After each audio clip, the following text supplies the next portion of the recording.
Hello everyone, welcome to our channel where we learn science in the simplest way। तो इस video में हम chemical effects of electric current के second part को cover करेंगे, जिसमें हम देखेंगे कि इलेक्ट्रिक करंट के कौन कौन से केमिकल इफेक्ट्स होते हैं। ठीक है, उससे पहले हम देखते हैं, जैसे कि हमने अपने प्रीवियस वीडियो में पढ़ा था कि अगर कोई भी हमारे पास लिक्विड होती है उसमें इलेक्ट्रिक करंट तभी प्रोड्यूस होता है जब उसमें फ्री आयंस प्रेजेंट होते हैं। ठीक है, एक लिक्विड में फ्री आयंस जब प्रेजेंट होंगे तभी उसमें इलेक्ट्रिसिटी फ्लो होती है। ठीक है, फ्री आयंस जैसे हो गया H+ हो गया, ठीक है, Cl- हो गया, ऐसे कुछ फ्री आयंस होते हैं जो हमारी लिक्विड में प्रेजेंट होने चाहिए और वो फ्लो करते हैं जब तभी हमारे इलेक्ट्रिक करंट का फ्लो होता है। ठीक है, अगर उसमें कोई भी फ्री आयन होगा ही नहीं तो उसमें कोई भी इलेक्ट्रिसिटी फ्लो नहीं होगी। ठीक है, अगर उसमें कोई भी H+, कोई भी Cl- मतलब ऐसे कोई भी आयंस प्रेजेंट ना हो तो उसमें कोई भी इलेक्ट्रिसिटी फ्लो नहीं होगी, उसमें कोई भी इलेक्ट्रिक करंट फ्लो नहीं होगा। ठीक है, अब देखो, a liquid conduct electricity only when it has dissolved salt, acid और बेसिस इन इट। एक लिक्विड इलेक्ट्रिसिटी तभी अपने अंदर कंडक्ट करेगी जब उसमें सॉल्ट हो, एसिड हो और बेसिस हो। ठीक है, अगर कोई लिक्विड ऐसी है जिसके अंदर ना तो कोई एसिड हो, ना तो कोई बेस हो, ना तो कोई सॉल्ट प्रेजेंट हो, तो उसके अंदर इलेक्ट्रिसिटी प्रोड्यूस नहीं होती। ऐसा क्यों होता है? देखो, क्योंकि जो एसिड और बेस जो होते हैं ना, वो फ्री आयंस को कंडक्ट करते हैं। ठीक है, एसिड और बेसिस फ्री आयंस को क्रिएट करेंगे जिसकी वजह से वो लिक्विड में जाके फ्लो करेंगे। ठीक है, और उसी की वजह से क्या होगा, उन्हीं के फ्लो होने की वजह से इलेक्ट्रिक करंट प्रोड्यूस होगा। ठीक है, इलेक्ट्रिक करंट भी वहां पे फ्लो होगा। ठीक है, अब देखो, हमारे पास दो तरीके के वाटर होते हैं, एक होते हैं डिस्टिल्ड वाटर, एक होता है हमारे पास टैप वाटर। ठीक है, डिस्टिल्ड वाटर जो होता है वो एकदम प्योर वाटर होता है। ठीक है, और जो टैप वाटर होता है वो जैसे आप नॉर्मली अपने घरों में भी यूज करते हो टैप वाटर, ये वो होता है। ठीक है, अब डिस्टिल्ड वाटर ना एकदम प्योर होता है, उसमें कोई भी इम्प्योरिटीज होती ही नहीं है। इवन आपके घर में जो फिल्टर का पानी आता है ना, वो भी डिस्टिल्ड वाटर नहीं है, उसके अंदर भी कुछ ना कुछ इम्प्योरिटीज प्रेजेंट होती है। ठीक है, डिस्टिल्ड वाटर जो होता है वो एकदम प्योर वाटर होता है, उसके अंदर कोई भी इम्प्योरिटीज नहीं होती। अब देखो, अगर उसके अंदर कोई भी इम्प्योरिटीज नहीं है तो इसका मतलब उसके अंदर कोई भी एसिड नहीं है, कोई भी बेस नहीं है। ठीक है, इसका मतलब वो इलेक्ट्रिसिटी कंडक्ट नहीं करेगा। ठीक है, डिस्टिल्ड वाटर में अगर कोई भी आयंस नहीं है, कोई भी इम्प्योरिटीज नहीं है, कोई एसिड नहीं है, कोई बेस नहीं है, तो वो पुअर कंडक्टर होगा, जिसकी वजह से वो अपने अंदर से इलेक्ट्रिसिटी को पास नहीं करवाएगा, इलेक्ट्रिक करंट का फ्लो वहां पे नहीं होगा। ठीक है, लेकिन अगर इसी डिस्टिल्ड वाटर में मैं कुछ सॉल्ट डाल दूं, ठीक है, इसी डिस्टिल्ड वाटर में अगर मैंने कुछ सॉल्ट डाल दिया तो वो क्या बन जाएगा, गुड कंडक्टर बन जाएगा, क्योंकि सॉल्ट का फॉर्मूला क्या होता है, NaCl। ठीक है, तो जैसे ही हम डिस्टिल्ड वाटर में सॉल्ट को डालेंगे तो ये जो सॉल्ट होगा वो एक Na+ में जाके टूट जाएगा और एक Cl- में टूट जाएगा। ठीक है, तो ये हमारे क्या क्रिएट हो गए, आयंस क्रिएट हो गए। ठीक है, अब ये जब आयंस होंगे इसमें क्या करेंगे, फ्लो करेंगे, जिसकी वजह से हमारा इलेक्ट्रिक करंट फ्लो करेगा। तो इसको हमने डिस्टिल्ड वाटर में सॉल्ट को डाल के हमने इसको क्या बना दिया, डिस्टिल्ड वाटर को गुड कंडक्टर बना दिया। ठीक है, उसके बाद देखो टैप वाटर, टैप वाटर जैसे बेल्स का पानी हो गया, ठीक है, हैंड पंप्स हो गए, ये जो पानी होता है ये इम्प्योर होता है, इसमें ना सॉल्ट प्रेजेंट होता है। ठीक है, अब इसमें सॉल्ट प्रेजेंट होगा, इसका मतलब इसमें क्या होंगे, आयंस होंगे। ठीक है, इसमें हमारे Na+, Cl- आयंस होंगे। अब अगर हमारे पास आयंस है तो इसका मतलब इसमें से इलेक्ट्रिक करंट फ्लो करेगा। ठीक है, तो ये क्या हो गया, एक गुड कंडक्टर हो गया अपने आप में ही। ठीक है, जब अगर इसमें आयंस हमारे प्रेजेंट है तो ये एक गुड कंडक्टर ऑफ इलेक्ट्रिसिटी बन गया। ठीक है, यही आयंस क्या करेंगे, इस लिक्विड में फ्लो करेंगे, और जब ये आयंस लिक्विड में फ्लो करेंगे तो उससे क्या होगा, इलेक्ट्रिक करंट प्रोड्यूस होगा। ठीक है, तो अब हम देखते हैं इलेक्ट्रिक करंट के कौन कौन से केमिकल इफेक्ट होते हैं। ठीक है, when an electric current passes through a conducting liquid, जब एक इलेक्ट्रिक करंट को हम कंडक्टिंग लिक्विड से पास कराते हैं। अब देखो, कंडक्टिंग लिक्विड क्या होती है, कंडक्टिंग लिक्विड मतलब होती है जिसमें हमारे फ्री आयंस प्रेजेंट होते हैं। ठीक है, जब उसमें फ्री आयंस प्रेजेंट होते हैं तो उसमें इलेक्ट्रिसिटी फ्लो होती है, इसीलिए हम उसको कंडक्टिंग लिक्विड बोलते हैं। ठीक है, जो उसमें इलेक्ट्रिसिटी कंडक्ट करती है। इट कॉजेस केमिकल रिएक्शन, उसकी वजह से क्या होता है, केमिकल रिएक्शन होती है। जब किसी भी इलेक्ट्रिक करंट को हम कोई भी कंडक्टिंग लिक्विड से पास कराएंगे तो उसमें क्या होगी, केमिकल रिएक्शंस होंगी। ठीक है, जिसकी वजह से हमें कुछ केमिकल इफेक्ट्स देखने को मिलेंगे उसमें। ठीक है। तो देखो सबसे पहले हमें कौन सा केमिकल इफेक्ट देखने को मिलेगा, फॉर्मेशन ऑफ गैस बबल्स। ठीक है, फॉर्मेशन ऑफ गैस बबल्स का एग्जांपल है हमारे पास इलेक्ट्रोलाइसिस ऑफ वाटर। देखो इसमें क्या होता है, इलेक्ट्रोलाइसिस का मतलब क्या है, यहाँ पे लाइसिस का मतलब है टूटना। ठीक है, लाइसिस का मतलब होता है ब्रेक होना, किसी भी चीज का ब्रेक होना। इलेक्ट्रो का मतलब है इलेक्ट्रिसिटी। ठीक है, वाटर का यहाँ पे हम लिखेंगे H2O। तो किसी भी वाटर में, मतलब वाटर में अगर इलेक्ट्रिसिटी ब्रेकडाउन हो रही होती है तो वहां पे हमें गैस बबल्स के फॉर्मेशन देखने को मिलते हैं। ठीक है, देखो इसको समझने के लिए हम एक सेटअप तैयार करते हैं, जिसमें सेटअप में हम अपना सर्किट लगाएंगे। जिस सेटअप में हम अपना सर्किट लगाएंगे, ठीक है, और यहाँ पे हम लगाएंगे एक बैटरी। ठीक है, और बैटरी को कनेक्ट करेंगे हम वायर से। ठीक है, और वायर के दोनों एंड्स पे हम क्या करेंगे, एक कार्बन की रॉड लगा देंगे। इस वाले एंड पे भी कार्बन की रॉड लगा देंगे, इस वाले एंड पे भी कार्बन की रॉड लगा देंगे।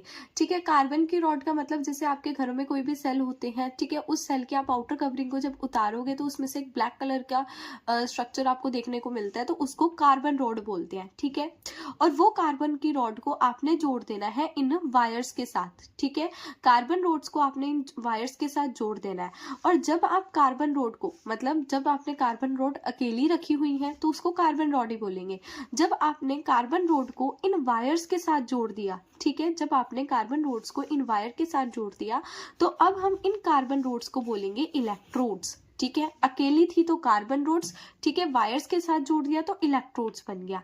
ठीक है, अब होगा क्या, इसको हम क्या करेंगे, सर्किट को एक लिक्विड में रख देंगे। लिक्विड कौन सा लेंगे हम, वाटर लिक्विड लेंगे। ठीक है, अब क्या होगा, जैसे जो हमारा वाटर में इलेक्ट्रिसिटी फ्लो करेगी, ठीक है, मतलब ये जो जैसे हम इस सर्किट को पानी के अंदर डालेंगे तो यहाँ पे कुछ गैस के बबल्स मिलेंगे। ठीक है, और ये जो गैस के बबल्स मिलेंगे ना, ये कौन सी गैस के बबल मिलेंगे, ये बेसिकली हमें H पॉजिटिव और O2 माइनस के बबल्स हमें देखने को मिलेंगे। मतलब हाइड्रोजन गैस और ऑक्सीजन गैस के हमें बबल्स यहाँ पे देखने को मिलेंगे। ठीक है, हाइड्रोजन के और O2 के हमें क्या, ऑक्सीजन के हमें बबल्स देखने को मिलेंगे। ठीक है, क्यों ऐसा हो रहा है, क्योंकि जैसे हमने इस सर्किट को इस लिक्विड में डाला, ठीक है, तो हमारा जो वाटर है, वाटर ने क्या कंडक्ट करी, इलेक्ट्रिसिटी कंडक्ट करी। ठीक है, तो वाटर के जो आयंस है वो ब्रेक हो गए। ठीक है, मतलब वो H पॉजिटिव O माइनस में क्या हो गए, OH माइनस में ब्रेक हो गए। ठीक है, जिसकी वजह से हमारे यहाँ पे बबल्स की फॉर्मेशन हो गई। कौन से बबल्स की फॉर्मेशन होगी, हाइड्रोजन एंड ऑक्सीजन गैस की। ठीक है, सेकेंड हमारा आता है chemical effect change in the colour of solution. मतलब किसी सॉल्यूशन के कलर में भी चेंज आ सकता है। देखो इसको भी हम एक सेटअप की हेल्प से समझते हैं। हमने ना जैसे मैग्नेटिक इफेक्ट वाला सेटअप तैयार करा था, वैसे ही ये वाला सेटअप तैयार करना है, जिसमें हमें क्या करना है, एक मैच बॉक्स रखनी है। ठीक है, उस मैच बॉक्स के अंदर हमें अपनी कंपास रखनी है, उसको हमें एक बैटरी से कनेक्ट कर देना है, और ये वायर्स के दोनों एंड पे हमें एक पोटैटो लगा देना है। मतलब दोनों वायर्स को पोटैटो के अंदर जोड़ देना है। ठीक है, अब होगा क्या, जैसे इसमें से इलेक्ट्रिसिटी फ्लो करेगी, ठीक है, जैसे इसमें से इलेक्ट्रिक करंट फ्लो करेगा ना, तो ये जो पोटैटो है, पोटैटो के पॉजिटिव टर्मिनल पर, मतलब इसके जो पॉजिटिव टर्मिनल पे ना ग्रीन स्पॉट आ जाएगा, ग्रीनिश कलर का स्पॉट आ जाएगा, एक ग्रीन कलर का पैच बन जाएगा। ठीक है, तो इसका मतलब क्या हो गया, सॉल्यूशन के कलर में भी चेंज आ सकता है। ठीक है, और ये जो सेटअप है ना, ये सेटअप हमारा हेल्प करता है कि अगर हमें नहीं पता कि पॉजिटिव टर्मिनल कौन सा है या नेगेटिव टर्मिनल कौन सा है, तो ये सेटअप हमारी उसमें भी हेल्प करता है, आइडेंटिफाई करने में भी हेल्प करता है कि पॉजिटिव टर्मिनल कौन सा है, नेगेटिव टर्मिनल कौन सा है। पॉजिटिव टर्मिनल कौन सा होगा, जिस साइड ग्रीन स्पॉट आ जाएगा वो साइड क्या हो जाएगी, पॉजिटिव टर्मिनल, और जिस साइड नेगेटिव है उस साइड कुछ भी नहीं आएगा। ठीक है, तो देखो क्या होगा, greenish spot appears on the positive terminal of the wire. ठीक है, वायर के पॉजिटिव टर्मिनल पे हमें एक ग्रीनिश स्पॉट देखने को मिलेगा। Also help to identify positive terminal, positive terminal को भी आइडेंटिफाई करने में हेल्प करता है। ठीक है, हम देखते हैं कि हमारा थर्ड इफेक्ट कौन सा होता है। तो थर्ड इफेक्ट होता है a metal may get deposited. इसमें क्या होता है, हमारे पास एक मेटल होता है, उसके ऊपर ना एक और मेटल की लेयर की कोटिंग हो जाती है। इसको हम इलेक्ट्रोप्लेटिंग भी बोलते हैं। ठीक है, इलेक्ट्रोप्लेटिंग में क्या होता है, हमारे पास एक ऑलरेडी हमारे पास मेटल है, अगर उसके ऊपर एक और मेटल की जब कोटिंग हो जाती है, एक और मेटल की लेयर उसके ऊपर आके जुड़ जाती है, तो ये भी हमें इफेक्ट देखने को यहाँ पे मिलता है। ठीक है। तो इसका एग्जाम्पल है कॉपर इलेक्ट्रोप्लेटिंग। इलेक्ट्रोप्लेटिंग का मतलब मैंने आपको बताया, इलेक्ट्रोप्लेटिंग का मतलब क्या होता है, हमारे पास एक मेटल की लेयर है, उसके ऊपर जब आके एक और मेटल की लेयर जुड़ जाती है, एक और मेटल की लेयर उसके ऊपर कोट हो जाती है, ठीक है, तो उसको बोलते हैं इलेक्ट्रोप्लेटिंग। ठीक है, कॉपर इलेक्ट्रोप्लेटिंग का मतलब क्या होगा, एक मेटल के ऊपर कॉपर की लेयर चढ़ जानी। ठीक है, तो इसको भी हम एक सर्किट की हेल्प से समझते हैं। हमने एक सर्किट को तैयार करना है, ठीक है, जिसपे हमने क्या करना है, एक लेनी है बैटरी, ठीक है, और बैटरी के दोनों एंड्स पे कनेक्ट कर देनी है कॉपर प्लेट। ठीक है, बैटरी लेनी है और बैटरी के दोनों एंड्स पे हमें कॉपर की प्लेट्स को कनेक्ट कर देना है। ठीक है, और ये पूरे सर्किट को हमने एक लिक्विड कंटेनर में डाल देना है। ठीक है, मतलब हमने ये सर्किट तैयार करा और इस सर्किट को हमने इस बीकर में डाल दिया। ठीक है, और इस बीकर में पहले हम डालेंगे पानी। ठीक है, मतलब वाटर डालेंगे, पहले हम इस बीकर में वाटर डालेंगे और वाटर में ऐड करेंगे हम कॉपर सल्फेट का सॉल्यूशन। ठीक है, कॉपर सल्फेट के सॉल्यूशन का फॉर्मूला होता है CuSO4। ठीक है, तो इस वाटर में हम CuSO4 का सॉल्यूशन डालेंगे। ठीक है, अब होगा क्या, जब ये CuSO4 जो होगा पानी में जाएगा तो इसके आयंस टूटेंगे पानी में जाके, वाटर में जाके इस CuSO4 जो होगा उसके आयन की ब्रेकेज हो जाएगी। किस में होगी ब्रेकेज, देखो Cu2+ और SO4 2-। ठीक है, होगा क्या, जैसे हम इस CuSO4 को डालेंगे ना तो ये Cu+ में टूट जाएंगे आयन, Cu2+ में आयंस टूट जाएंगे और SO4 2- में आयंस टूट जाएंगे। ठीक है, और ये जो पॉजिटिव वाले आयंस होंगे ना, ये एक कॉपर प्लेट है, इस कॉपर प्लेट को हमने नेगेटिव टर्मिनल से अटैच कर रखा है, तो इसका मतलब ये नेगेटिव कॉपर प्लेट है, एक तरीके से मान लो ये नेगेटिव कॉपर प्लेट है। ठीक है, अब देखो ये पॉजिटिव आयन है, ये जो पॉजिटिव आयन होंगे ये नेगेटिव वाली प्लेट पे जाके क्या हो जाएंगे, डिपोजिट हो जाएंगे। ठीक है, मैं यहाँ पे आपको ड्रॉ करके दिखा देती हूँ, ये हमारी मेटल की कॉपर प्लेट है। ठीक है, ये हमारी कॉपर प्लेट है नेगेटिव वाली, ठीक है, जो हमारी नेगेटिव टर्मिनल से अटैच है। इसके ऊपर क्या होगा, जो हमारा कॉपर होगा, कॉपर पॉजिटिव का है, कॉपर प्लेट नेगेटिव की है, तो पॉजिटिव नेगेटिव क्या करते हैं, अट्रैक्ट करते हैं, तो पॉजिटिव नेगेटिव एक दूसरे के साथ अट्रैक्ट करेंगे, जिसकी वजह से क्या होगा, ये जो कॉपर होगा इस मेटल की लेयर के ऊपर, इस कॉपर प्लेट की ऊपर डिपोजिट हो जाएगा। ठीक है, यहाँ पे क्या हो रहा है, एक मेटल की लेयर पे दूसरी मेटल की लेयर आ रही है, कॉपर भी एक तरीके से मेटल है ना, तो ये जो कॉपर एक कॉपर प्लेट के ऊपर दूसरे कॉपर की लेयर आ रही है। ठीक है, तो ये इसी को हम बोल रहे हैं कॉपर इलेक्ट्रोप्लेटिंग। और जो SO4 2- होगा उसकी जो लेयर होगी वो पॉजिटिव वाले पे जुड़ जाएगी, क्योंकि SO4 2- ये नेगेटिव आयन है, तो ये पॉजिटिव वाले के साथ अट्रैक्ट करेगा।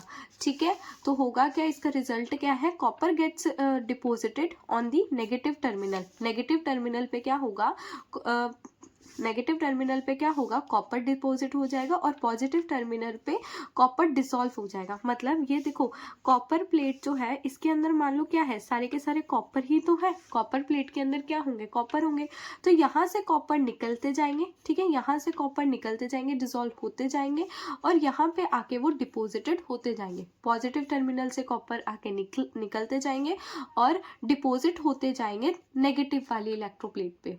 ठीक है,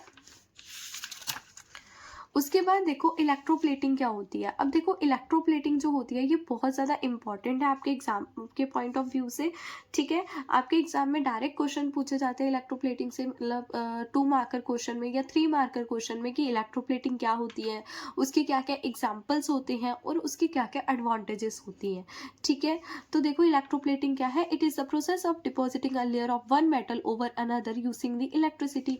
मतलब इलेक्ट्रिसिटी को यूज करके हम एक मेटल पे दूसरे मेटल की कोटिंग कर रहे हैं। ठीक है, उसी को बोलते हैं हम इलेक्ट्रोप्लेटिंग। अब इसके हमारे डेली लाइफ में क्या क्या एग्जांपल होते हैं, तो सबसे पहले देखो chromium on taps and part of cars. देखो हम क्या करते हैं, जो हमारी टैप होती है, टैप काफी ज्यादा शाइनी आपको देखने को मिलती है। ठीक है, टैप्स के ऊपर हम क्या लगाते हैं, क्रोमियम लगाते हैं। क्रोमियम बेसिकली एक मेटल होता है।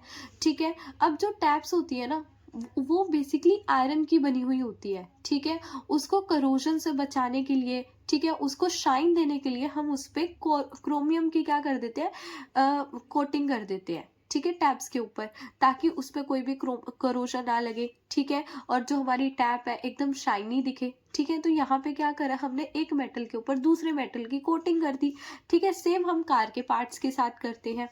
Tin on iron food cans. अब देखो जो हमारे फूड कैंस होते हैं वो आयरन के बने हुए होते हैं, ठीक है। अब उन आयरन फूड कैंस पे हम क्या करते हैं, टिन की कोटिंग कर देते हैं। टिन भी बेसिकली क्या है, मेटल है, ठीक है। तो यहाँ पे भी हम क्या कर रहे हैं, इलेक्ट्रोप्लेटिंग कर रहे हैं।